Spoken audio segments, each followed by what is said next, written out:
प्रभु श्री राम जी को आदेश जैसे ही गुरु जी देते हैं कि हे भैया, हे श्री राम जी उठ जाइए, और अगर आप अब नहीं उठे तो फिर कब उठेंगे, तो वैसे ही गुरु जी की आज्ञा का प्रतिपाल करते हुए भगवान श्री राम जी ऐसे जाकर के उस धनुष जहां रखा उस मंच पर विराजमान होते हैं भैया, जैसे उदयाचल पर उदय होने पर सब संत रूपी कमल खिल गए हों और सबके नेत्र रूपी भ्रमर हर्षित हो गए हों भैया। तो श्री राम जी देखिए राजसभा में बाल पतंग के समान रघुनाथ जी का उदय कहा है। पहले अरुणोदय होता है, यानी सूर्य निकलता है, उसके पाछे बाल पतंग का उदय, तब अंधकार का नाश होगा। वैसे ही यहाँ पहले आगमन है, पीछे मंच से उठान रूपी उदय, ये दिखा रहे हैं। तो उदयगिरी की उपमा जो देकर सूचित किया कि यह मंच सब मंचों से ऊंचा है। ऐसा ये जान लेना चाहिए, हमारे भक्तों को मानना चाहिए कि जो धनुष जहां पर रखा गया था ताकि सबको दृष्टि गोचर हो, सबको दिखाई दे, इसलिए वो थोड़ा ऊंचे मंच पर भैया रखा गया था। और सूर्य के स्नेही बहुत से वृक्ष और औषधि हैं, पर संत को उनकी उपमा न देकर कमल की उपमा दी गई है यहाँ पर, क्योंकि कमल भगवान के अंगों का उपमान है और उत्तम भी है। हर्षे लोचन भृंग कहते हैं, यानी यहाँ कमल और भ्रमर का संबंध नहीं है, अर्थात संत कमल को देखकर नेत्र जो भृंग हैं, हमारे जो आंख हैं वो भंवरे, आंख रूपी भंवरे सुखी हुए हैं। और यह बात यहाँ नहीं, सूर्य के उदय से भ्रमर सुखी नहीं है, यहाँ पर सूर्योदय से भ्रमरों का सुख अपना भोग विषय के विरुद्ध है। यहाँ पर आंख को भ्रमर मानकर सुखी बताया गया है भैया। अच्छा, आप तो जानते हैं जैसे कुटिल जो राजा थे ना, वो आशा रूपी निशा के कारण जो संकोच को प्राप्त हो रहे थे, संत सरोज अब जो वो हो गए, और संत सरोज वो गदगद हुए, यानी भगवान श्री राम जी धनुष तोड़ेंगे। महाराज के चरित्र रूपी रसकीय विलासा में जो अपने नेत्र भृंग प्राप्त किए हुए थे वह हर्ष को प्राप्त हुए। अतः हम ऐसा जान लें कि अस कहि भले भूप अनुरागे, रूप अनूप बिलोकन लागे। समझ रहे ना, खेद के समय जो अद्या अवधि थी हृदय संपुटित हो जाता है, जो संतों का हृदय सरोज एवं सहस्र कमल जो मस्तक में है वो खुल गया, और इनके मध्य में जो लोचन इनका भ्रमर रूप हो रहा था, भंवरा रूप हो रहा था आंख, खेदवान वह हर्षित हुआ, अर्थात दिव्य दृष्टि संपन्न हो गया। इसीलिए कमल और नेत्र ही की दशा यहाँ पर कहते हैं बाबा गोस्वामी तुलसीदास जी। अब भय विशोक कोक मुनि देवा, ये भी बहुत अच्छी बात है। देखिए कोक मुनि देवा का मतलब यही है ना कि सब आशा लगाए बैठे हैं, सबकी दोनों निगाहें धनुष के ऊपर कम भगवान श्री राम जी के कर्तव्य पर ज्यादा टिकी हैं, क्योंकि तुलसीदास जी आगे कहते हैं कि कब प्रभु खड़े हुए उसको, कब उन्होंने डोरी पकड़ी, कब खींचा, कब तोड़ दिया, ये फिर निमिष मात्र मतलब पलक झपकाने भर की देरी थी। इसीलिए सब सीधे टकटकी लगाकर भगवान की जो एक्टिविटीज है, जो उनका कर्तव्य है वो देख रहे हैं, इधर उधर नहीं देख रहे हैं। इसीलिए उन्होंने इस प्रकार भैया तुलसीदास जी लिखते हैं। और श्री राम जी अवश्य धनुष तोड़ेंगे, ये तो सबको पता था, इसलिए लोचन भृंग संतों के नहीं वरन अन्य लोगों के ही लिए उचित यहाँ पर कहना ठीक होगा, क्योंकि संत तो जानते ही हैं, क्योंकि सरोज और भृंग ये भिन्न भिन्न व्यक्त हो सकते हैं, अगांगी नहीं हो सकते।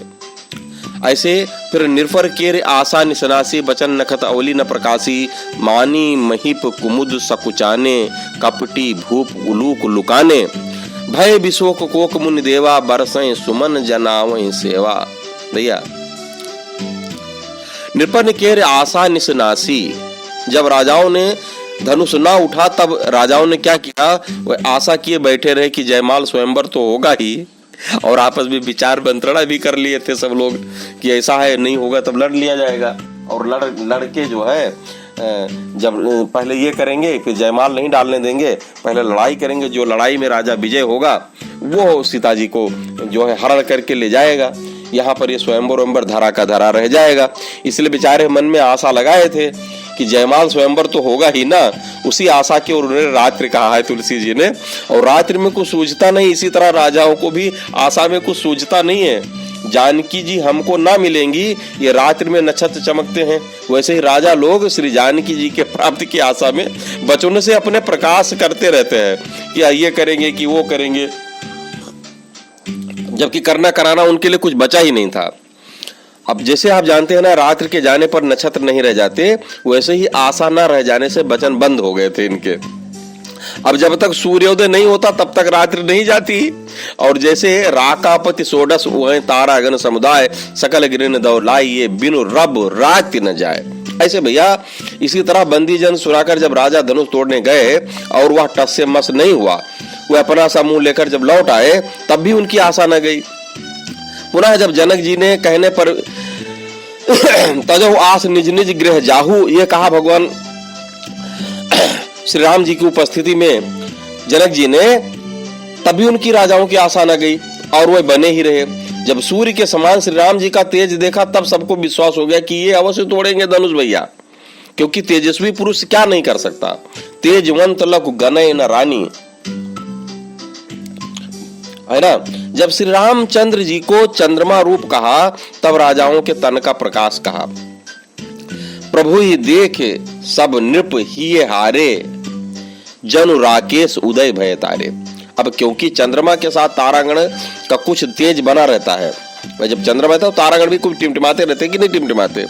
और जब राम जी का सूर्य से रूपक बांधा तब तन के तेज को कौन कहे, वचन रूपी नक्षत्र भी अस्त हो गए, अर्थात मारे तेजक के कोई बोल भी नहीं सकता। तन की जो दशा हुई उसे आगे कहते हैं। अब मानी महीप कुमुद सकुचाने, ये देखिए जिनके विषय में कहा था कि भट्ट मानी अतिशय मन माखे, वही यही मानी महीप हुए। मानी मतलब अभिमान वाले राजा, और रहे असुर छल छूनि विवेशा, वही कपटी भूप हुए। जब श्री रामचंद्र जी को चंद्र रूप कहा तब वहां कुमुद चकोर कोक उलूक इत्यादि न कहे, किसी का दुख सुख न कहा, क्योंकि जानते थे कि आगे सूर्य का रूपक करना है। जब आगमन को अरुणोदय कह चुके हैं तब सूर्य का उदय कहना ही पड़ेगा। अब चंद्रमा के रूप में यदि कुमुद चकोर और कोकुलू की सुख लिखते तब सूर्य के रूप में कुमुद चकोर और कोकुलू को आदि कहना पूर्व से विरुद्ध हो जाता, क्योंकि जिनको चंद्रमा सुख देता है उनको सूर्य दुख देता है, और जिनको सूर्य सुख देता है उनको चंद्रमा दुख देता है।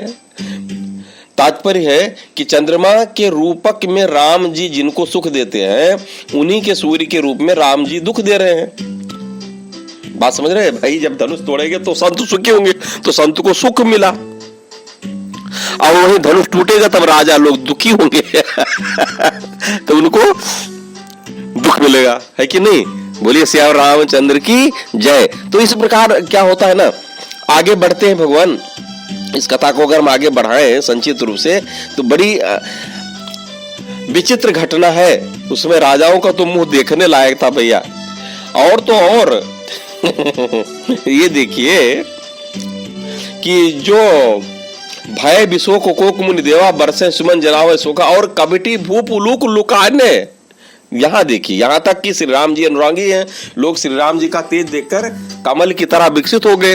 राम विरोधी उनका तेज देख वो बेचारे जैसे कुमुदनी सकुचा जाती है सकुचा गए, और उल्लू की तरह इधर उधर जाके छिप गए। जो मानी है वह अपने से बड़े, और माने अपने से जो बड़े हैं ना, जो मानी है उनको सकुचाना पड़ेगा, क्योंकि भगवान सब पर भारी पड़ रहे हैं, और इससे मानियों का सकुचाना यहाँ पर लिखा गया है। और कपटी अपने कपट छिपाने के लिए छिपा करते हैं, इसी से कपटी राजाओं का छिपना कहा है। राजाओं में दो भाग यानी मानी और कपटी करके यहाँ पर यह भाव दिखाया गया है कि ये एक तेज देखकर सकुचा गए और दूसरे तेज देखकर उनके सामने सकुच कर रुक भी न सके, जाके छिप गए, है कि नहीं। और भय विशो के कोक मुनि देवा बरसें सुमन जनावे से आवास है। ये बात कही जाती है कि श्री राम जी की कोमलता देखकर और धनुष की कठोरता समझकर देवता और मुनियों को शोक था। वे सोचते थे कि इनसे धनुष कैसे टूटेगा, जैसे कहाँ धनु कुलिसों चाहे कठोरा, कहाँ श्यामल मृदुगात किशोरा।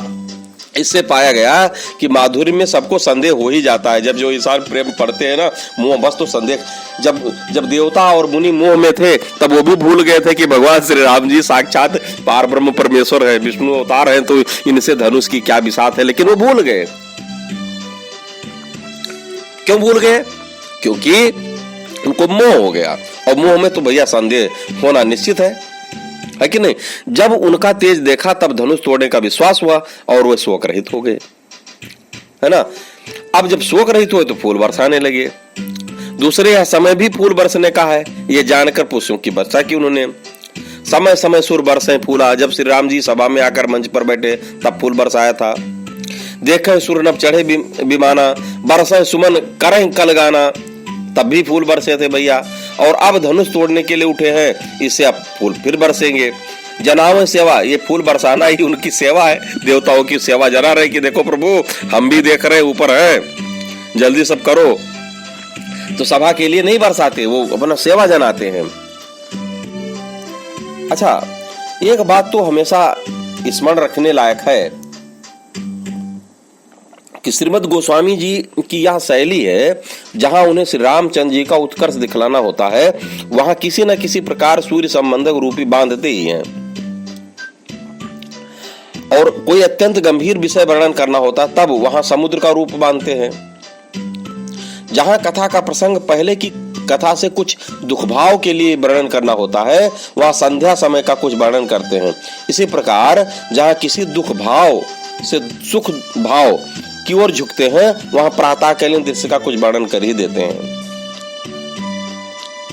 भैया, गुरपद बंदी सहित अनुरागा, राम मुनिन सन आयुष मांगा, सहजय चले सकल जग स्वामी, मत मंजुबर कंजरगामी, चलत राम सब पुर नर नारी, पुलक पूर तन भय सुखारी। समझ रहे ना?